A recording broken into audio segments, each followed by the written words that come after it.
तारीफ करो फिर से परमेश्वर की। कितनी बार पतरस ने इनकार किया था परमेश्वर का, और कितनी बार प्रभु यीशु मसीह ने पूछा था कि पतरस तुम मुझसे प्रेम करता है, और कितने हजार थे जो पहले दिन बचाए गए थे पतरस के प्रचार के? कितने? 3000। जब शैतान ने पतरस को शर्मिंदा कर दिया था, कैसे? परमेश्वर का इनकार करवा के, हां या ना। शैतान ने क्या किया पतरस को? बोलो, शर्मिंदा किया कि नहीं किया? हां या ना? जब शैतान ने शर्मिंदा किया तो लिखा, परमेश्वर उसके सामने प्रकट होकर बोलते हैं कि पतरस क्या तुम मुझसे प्यार करता है? पतरस ने कहा हां। परमेश्वर ने कहा जा मेरे मेमनों को चरा। मेरे मेमनों को फिर पूछा, प्यार करता है? हां। प्यार करता है? हां। कितनी बार? 3 बार। क्यों? क्योंकि जो शैतान ये कह रहा था कि पतरस ने तेरा 3 बार इनकार कर दिया, परमेश्वर उसी शैतान को बोले थे, शैतान अब पतरस ने 3 बार मुझसे कहा कि मैं तुझसे प्यार करता हूं। इसे कहने का मतलब यह है, शैतान कुछ भी करे, परमेश्वर आपके साथ है वकील की तरह। और आप जानते हैं क्यों? पहले दिन जब पतरस ने प्रचार किया तो 3000 व्यक्ति बचाए गए, क्योंकि परमेश्वर शैतान को बता रहे थे कि एक बार बोल के बदले कि मैं तुझसे प्यार करता हूं, मैंने इसे 1000 रूहें दी। अब पतरस अपनी शर्मिंदगी को भूल चुका था कि मैंने 3 बार इनकार किया, क्योंकि परमेश्वर ने सिर्फ आशीष को उसके सामने रख दिया था। आज आपकी आशीष का दिन है यीशु मसीह के नाम में। कितने इस बात को समझ रहे हैं? कुछ लोगों को शैतान जब गिराता है, परमेश्वर आपको खड़ा करेंगे अगर आप सीरियस है, अगर आप मानते हैं आपने गलती की। कुछ लोग मानते नहीं उन्होंने गलती की। बाइबल में लिखा, अगर आप विश्वास योग्य तरीके से जाते परमेश्वर के पास और बोलते परमेश्वर मैंने गुनाह किया, लिखा फिर वो आपको खड़ा करने की ताकत रखता है। हां या ना? आज का वचन मैं चाहता हूं आप ध्यान से सुने। सब जन अपनी बाइबल को खोलेंगे। मत्ती उसका 2 अध्याय, उसकी 1 आयत से मैं पढ़ूंगा। हेरोदेस राजा के दिनों में जब यहूदिया के बैतलहम में यीशु मसीह का जन्म हुआ, तो पूर्व से कई ज्योतिषी यरूशलेम में आकर पूछने लगे, यहूदिया का राजा जिसका जन्म हुआ है वो कहां है? क्योंकि पूर्व में हमने उसका तारा देखा और उसको प्रणाम करने के लिए आए हैं। ये सुनकर हेरोदेस राजा उसके साथ पूरा यरूशलेम घबरा गया। तब उसने लोगों के सब प्रधान याजकों शास्त्रियों को इकट्ठा करके पूछा, मसीह का जन्म कहां होना चाहिए? उन्होंने कहा यहूदिया के बैतलहम में। 7 आयत में लिखा, तब हेरोदेस ने जोशियों को चुपके से बुला के पूछा कि तारा ठीक किस समय दिखाई दिया था? उन्होंने ये कहकर उन्हें बैतलहम भेजा, जाओ और उस बालक के विषय में ठीक मालूम करो कि जब वह मिल जाए तो मुझे समाचार दो, ताकि मैं भी आकर उसको प्रणाम कर सकूं। 9 आयत में लिखा, वे राजा की बात सुनकर चले गए और जो तारा उन्होंने पूर्व में देखा था उसके आगे आगे वह चला और जहां बालक था उस जगह के ऊपर पहुंच के ठहर गया। सब बोलो आमीन। मैं फिर से आपको पार्ट 2 में जा रहा हूं, क्योंकि पार्ट 1 मैंने थर्सडे सुना दिया। आप उसको सुन सकते हैं नेट से या रोज की रोटी या कैसे भी। लेकिन मैं चाहता हूं फिर से मैंने वचन पढ़ा था कि आप इस वचन पे ध्यान दें। लिखा, जब जोशियों को पता चला कि पूर्व में एक तारा हमने देखा यीशु मसीह का, वो उसका पीछा करते जब हेरोदेस यहूदिया में गए, जब उस जगह पे गए जहां राजा था यरूशलेम में, तो लिखा कि जैसे वो राजा के घर में एंटर करते हैं वो तारा गायब हो जाता है। वो राजा पूछता है वो तारा कहां गया?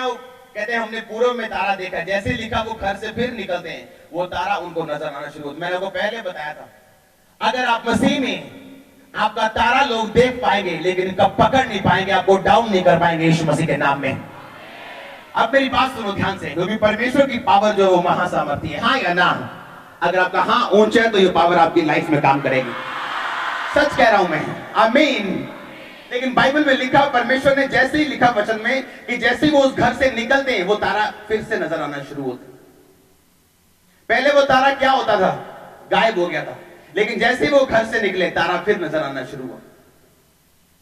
मैंने अपने अपने लोगों को बताया, बहुत दिनों से मैं बता रहा हूं, शारीरिक पोजीशन का सही होना बहुत जरूरी है, हां या ना। कौन सी शारीरिक पोजीशन? कि जहां परमेश्वर ने आपको ठहराया उस जगह पे रहना आशीष को लेने के लिए बहुत जरूरी है। हालेलुया। अगर आप एलीशा की लाइफ को फिर से देखें तो परमेश्वर ने ठाना था कि मैं एलीशा को जो दुगना मसा दूंगा वो यरदन में दूंगा, और यरदन वो जगह थी जहां पे, यरदन का मतलब है वो विश्वासी जो मर रहे हैं या मर चुके हैं या नीचे जा चुके हैं या डाउन जा चुके हैं। और लिखा जब वो यरदन में गए और एलिया ने कहा कि जा, चला जा वापिस, मुझे तेरी जरूरत नहीं। एलीशा ने कहा तेरी शपथ, परमेश्वर की शपथ, मैं तुझे छोड़ूंगा नहीं। और जैसे लिखा वो यरदन में पहुंचते हैं, परमेश्वर का आत्मा उन्हें उठा लेता है। पर यरदन में जो बाकी चेले थे वो आके एलीशा और एलिया से नहीं मिलते, बल्कि दूर से उन्हें देखते हैं। कितनों ने स्टोरी पढ़ी है? मैं आपको पूरी नहीं बताऊंगा, लेकिन थोड़ी बताऊंगा, घर जाके पढ़ना। कितने मेरी बात को समझ रहे? आप जानते हैं क्यों? क्योंकि परमेश्वर ये चाहते थे कि जो व्यक्ति मैंने खड़ा करना है, जो मेरे वचन पे चल चुके हैं, जिसको मैंने अब सामर्थ देनी है, वो उन लोगों के सामने मैं दूं जो मेरे वचन पे पूरी तरह से खड़े नहीं। हर जगह पे, अगर आप बेतेल में देखें, यरीहो में देखें, चेले आके एलीशा से मिलके बोलते तेरे गुरु ने आज चल जाना ऊपर, तेरे स्वामी ने आज जीवित चढ़ जाना है। वो बोलता चुप रहो। लेकिन यरदन में उसे आके कोई नहीं बोलता, क्योंकि यरदन वो जगह है जहां पे विश्वासी मर चुके हैं, नीचे जा चुके हैं। उन्हें वो दूर से देख रहे हैं सेवकाई क्या कर रही, दूर से देख रहे परमेश्वर क्या कर रहा है, लेकिन उसके पास नहीं जा रहे। कितने मेरी बात को समझ रहे हैं? और परमेश्वर ने वहीं पे उन लोगों को, एलीशा को मसा देने का फैसला किया। आप जानते हैं जैसे ही आपकी शारीरिक पोजीशन गलत होती है, परमेश्वर का वो प्लान आपकी लाइफ से हट जाता है। ये सीरियस बात बोल रहा हूं। आप हर एक जगह के लिए नहीं चुने गए।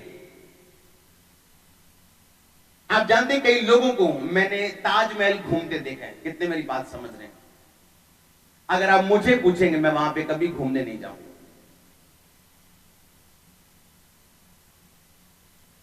जो दूत मेरे साथ हैं, आप बताएं, विश्वासी को दूत दिए जाते हैं। क्या दिए जाते हैं?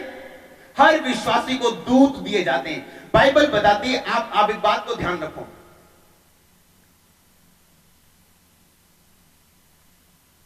मैं आपको गहरी बातें बता रहा हूं आज। आपको पता है, जब हम बोलते हैं कि ये बहन चंगी हो रही, ये प्रोफेसी नहीं है। ये क्या है? ये आत्मा का दूसरा वरदान है, जिसका नाम है ज्ञान का वरदान। हमें ऐसा लगता है कि ज्ञान का वरदान ये है कि व्यक्ति के पास बहुत ज्ञान होगा। वो ज्ञान नहीं। बाइबल बताती है ऐसा ज्ञान जिसे एक मनुष्य अपनी ताकत से ना तो ले सकता है। मान लो मैं बोलूं, आप बोलेंगे ज्ञान का वरदान है इसके पास। कैसे? ये बाइबल को बड़ी अच्छी तरह से जानता है, क्योंकि इसने बड़ी अच्छी बाइबल स्टडी की है 10 साल। इसका मतलब वो वरदान फिर वरदान नहीं है, वो तो उसकी अपनी ताकत है। कितने मेरी बात को समझ रहे हैं? वो तो उसकी अपनी बाइबल स्टडी है 10 साल की। पर जो लिखा वरदान जो पवित्र आत्मा देता है, वो वरदान है ज्ञान का, कि मुझे पता कि आज कौन सा रोगी चंगा हो रहा है, कहां परमेश्वर आपको छू रहे हैं, कौन से परिवार को छू रहे हैं, कहां परमेश्वर किस हिस्से में काम कर रहे हैं। ये प्रोफेसी नहीं है। ये क्या है? ज्ञान का वरदान है। जब मैं प्रोफेसी करता हूं, मैं बोल के करता हूं, ये एक प्रोफेसी। कितने मेरी बात को समझ रहे हैं? मैं आपको सच कह रहा हूं, जब मेरे आत्मिक पिता यहां पे आएंगे, आप जिंदगी में पहली बार प्रॉफिट देखेंगे। मैं आपको सही कह रहा हूं, आप फर्स्ट टाइम लाइफ में प्रॉफिट देखेंगे। प्रॉफिट होता कैसे? आपने खाया क्या है, आपके बच्चे कितने, आपके दादा का नाम अगर आपको ना पता होगा, हम आपको स्टेज पे बताएंगे। हालेलुया। मैं आपको सच कह रहा हूं, आप फर्स्ट टाइम अपनी लाइफ में प्रॉफिट देखेंगे। मैं एक्साइटेड हूं उनके आने के लिए, प्रेयर कर रहा हूं, आप भी करना। आमीन।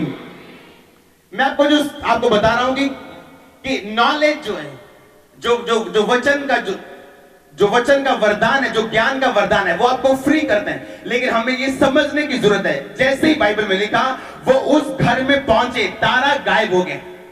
आप विश्वास करो, आपको दूत दिए जाते हैं। आप जानते हैं एक बात को, जब प्रोफेटिक परमेश्वर किसी को वरदान देता है, वो परमेश्वर का आत्मा नहीं बात करता। जो प्रोफेसी है वो एंजल्स बात करते हैं, दूत बात करते हैं। कितने मेरी बात को समझ रहे हैं? कौन बात करता है? आप जानते हैं जब आप रास्ते में जाते हैं, आपको जब एक्सीडेंट, पिछले हफ्ते गवाही सुनी थी कि रास्ते में गए, एक्सीडेंट हो गया, पूरी कार कचर पचर हो गई, रिम बिंगा टेढ़ा हो गया, लेकिन व्यक्ति को कुछ नहीं हुआ। कारण क्या था? दूत उसके, परमेश्वर ने कहा जहां तू जाएगा मैं तेरे साथ क्या भेजूंगा? दूत भेजूंगा। अब प्रॉब्लम क्या भी है, आप जब जाएंगे, जब परमेश्वर आपको सेवकाई में बढ़ाता है, वो क्या करता है? एक्चुअली वो दूतों की संख्या आपको बढ़ाता है, बड़े दूत आपको देता है। दूतों में भी स्टैंडर्ड है, हवलदार, डीएसपी, एसएसपी, डी। कितने मेरी बात को समझ रहे हैं? दूत भी छोटे से बड़े और बड़े, और जैसे जैसे आप वफादारी में बढ़ते हैं, परमेश्वर आपके दूतों की संख्या को आपकी लाइफ में बढ़ाना शुरू करते हैं। अब प्रॉब्लम कहां पे है? जब विश्वासी को नॉलेज नहीं है। आज एक बहन मेरे पास आई थोड़े दिन पहले, उसका हस्बैंड उसके साथ था। Funny people. मैनू मेरा घर वाला पसंद नहीं गा, मेरे तो 16 साल बड़ा, मैं बिल्कुल मैनू पसंद नहीं गा, मैनू घुमान नहीं लेके जाता, मैनू ओदे मुंह ते कही जावे सारा कुछ। मैंने उसको बोला कि अगर तू मुंह से कही जा रही है अपने हस्बैंड के सामने, तेरा हस्बैंड जो घुमाने लेके जाएगा कि जूती उठाएगा? कितने मेरी बात को समझ रहे हैं? हमारी लाइफ मैरिड अच्छी क्यों है? क्योंकि हम इन बातों को समझते हैं। वचन में लिखा है, जिस तरह यीशु मसीह तेरे बंदे का सिर है, तेरा सिर तेरा बंदा है। गर्दन जितनी मर्जी लंबी हो जाए, सिर के बिना कहीं नहीं जाती। हाँ या ना? मैनू पसंद नहीं गा, मैनू पसंद नहीं गा, मैनू घुमाउण नहीं लेके जाता, मैनू पुछदा नहीं गा। वो 50 साल का, वो 35 साल की। बंदे ने पूछा, मैं जी अपनी उम्र के हिसाब नाल चलदा।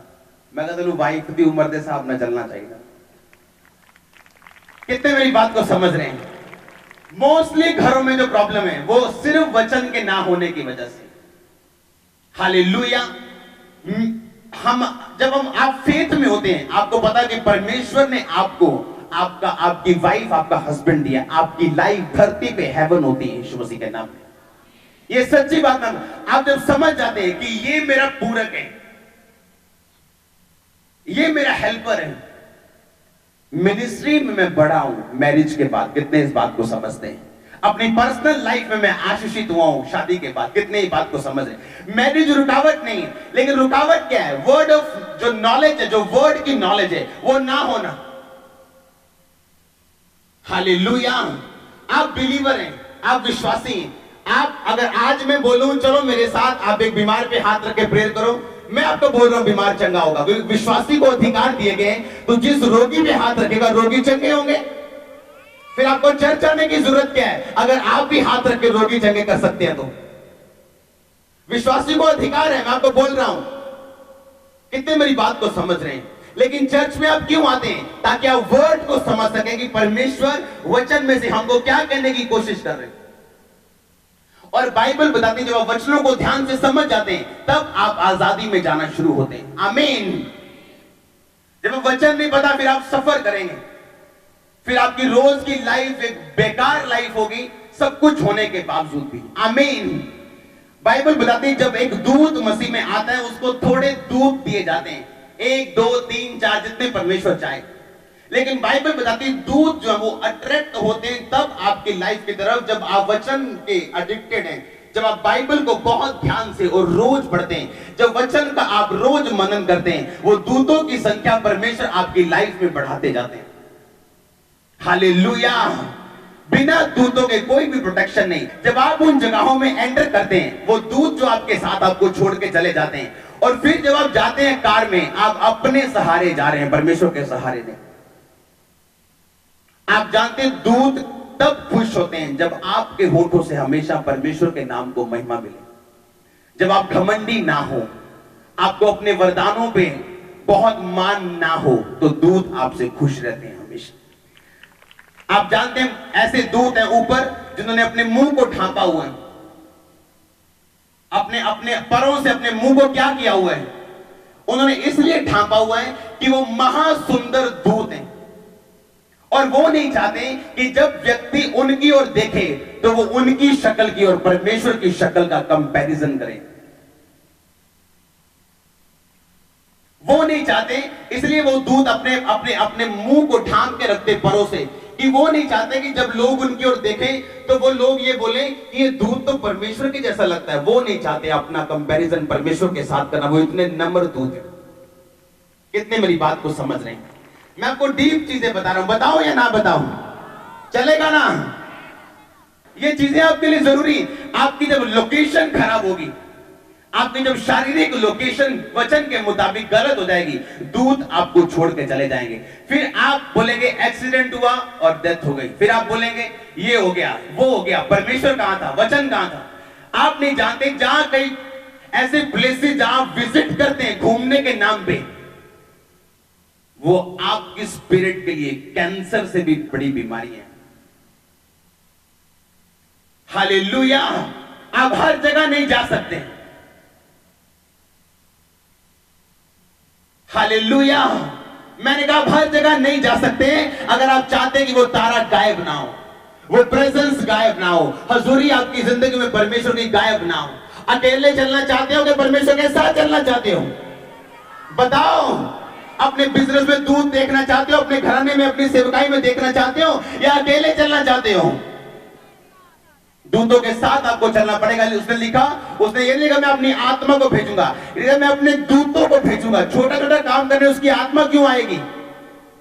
उसके दूत आएंगे काम करने के लिए, आपके पांव को ठेस से बचाने के लिए। हालेलुया। आप इसीलिए देखते हैं जब एक व्यक्ति की जिंदगी में वो परमेश्वर से वफादार रहना शुरू होता है, क्योंकि दूत आपको आपके रिस्पॉन्स को बहुत अच्छी तरह से देखते हैं। दूत खुश हुआ था जब मरियम ने कहा था कि मुझे तेरे वचन के अनुसार हो, मुझे परमेश्वर के वचन के अनुसार हो। जब एक दूत देखता है कि हाँ ये वचन पे खड़ा है, वो उसके साथ रहते हैं, वो जेलसी भरा दूत है। शैतान को आपके पास फटकने नहीं देगा वो। मैं आपको बता रहा हूं, अगर आप ये बात समझ जाएं कि हर वक्त मेरे साथ दूत है परमेश्वर के। प्रॉब्लम कहां पे है? सिर्फ आपका जो शारीरिक लोकेशन है, आपका जो वचन, आपके वचन पे खड़े रहने वाला जो जीवन है, वो मजबूत होना चाहिए। हालेलुया। कितने इन बातों को समझ रहे हैं?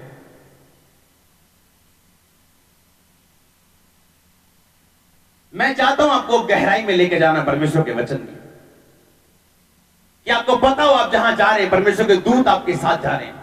जिस पवित्र आत्मा को आपने अपने अंदर बसाया है, जो आपके माथे से माथा, आपके हाथों में हाथ डाल के आपके अंदर बैठा है, क्या वो चाहेगा आप व्यभिचार करो?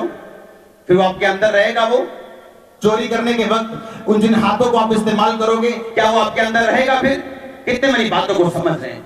आपको वचन के ऊपर खड़े रहने की आदत डालनी। दूत आकर्षित होते हैं आपकी लाइफ की तरफ जब आप वचन पे चलना शुरू करते हैं।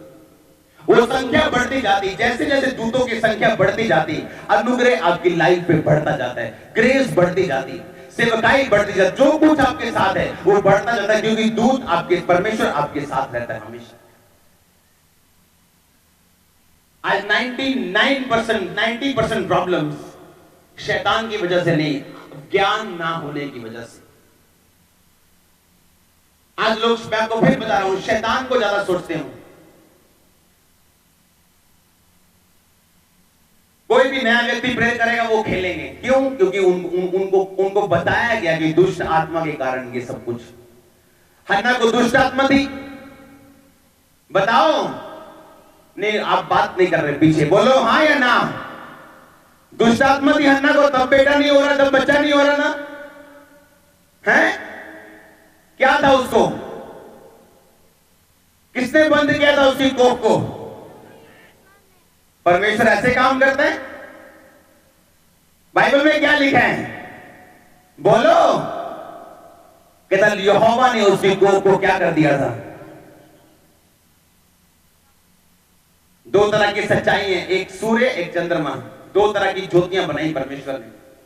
सूर्य एक ऊपर वाली ज्योति है, चंद्रमा एक नीचे वाली ज्योति। चंद्रमा वाले लोग क्या बोलते हैं? परमेश्वर मुझे चंगा कर, मुझे ब्लेस कर, मुझे बच्चा दे दे, मुझे आशीष दे दे। और जो हायर ट्रूथ में जीते, ऊपर वाली सच्चाई में जीते, वो ये बोलते हैं परमेश्वर मेरे नगर को ब्लेस कर, मेरे नगर को कपड़े दे। तो क्या आपके पास कपड़े नहीं आएंगे जब आप बोलेंगे परमेश्वर मेरे पूरे नगर को, मेरे पूरे मोहल्ले को पानी दे? आप प्यासे रहेंगे क्या?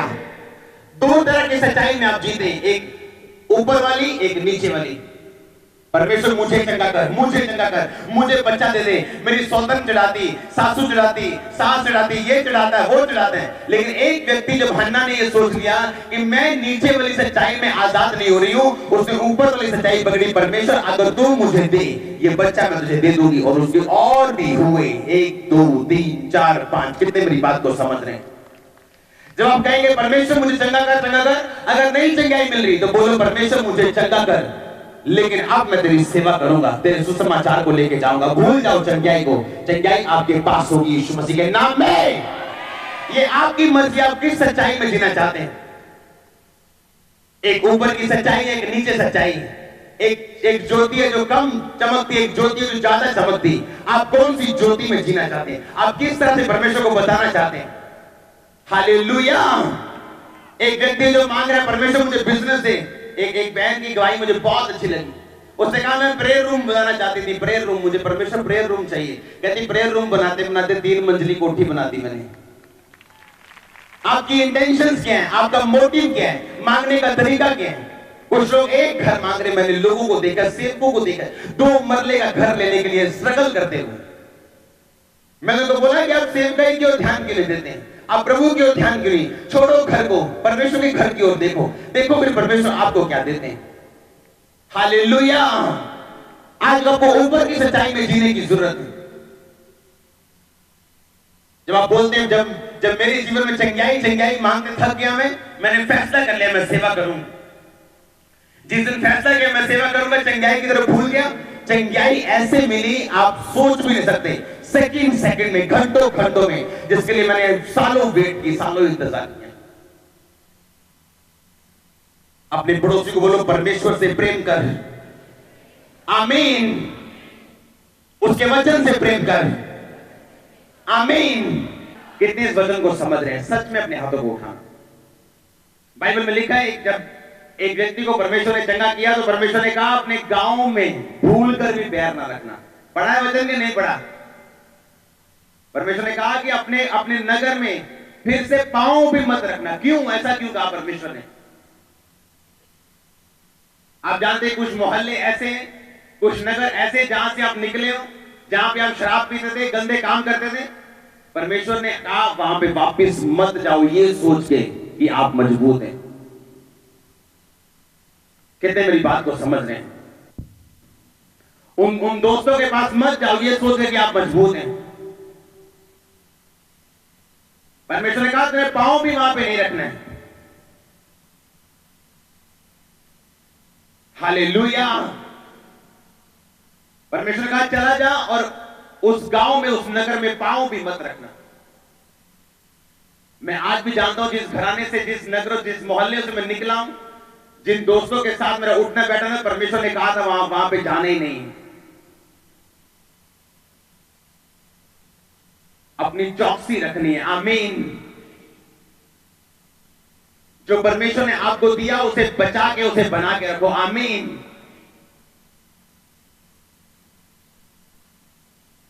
कौन छाया में ठिकाना पाएगा? जो सर्वशक्तिमान, जो परम प्रधान के छाया स्थान में बैठा रहेगा। स्थान में बैठे रहने का मतलब क्या है इब्रानी में? बोलो। यशब का मतलब क्या है? जो स्थान आपको दिया गया उसमें बैठे रहना, अपने काम को करना। आपको दोस्ती प्यारी है कि प्रभु यीशु मसीह प्यारे हैं? इसीलिए आपके दोस्त चर्च में नहीं, क्योंकि आपको दोस्त प्यारे हैं। अगर प्रभु प्यारे होते, एक दिन ऐसा आता शायद 2 साल के लिए आपकी दोस्ती टूट जाती, पर आप सदा के लिए एक रूह को स्वर्ग में भेज देते। हालेलुया। मैंने कहा आप सदा के लिए फिर एक रूह को स्वर्ग में भेज देते अगर आपको यीशु मसीह प्यारे होते तो। परमेश्वर ने कहा वहां जाना ही नहीं है।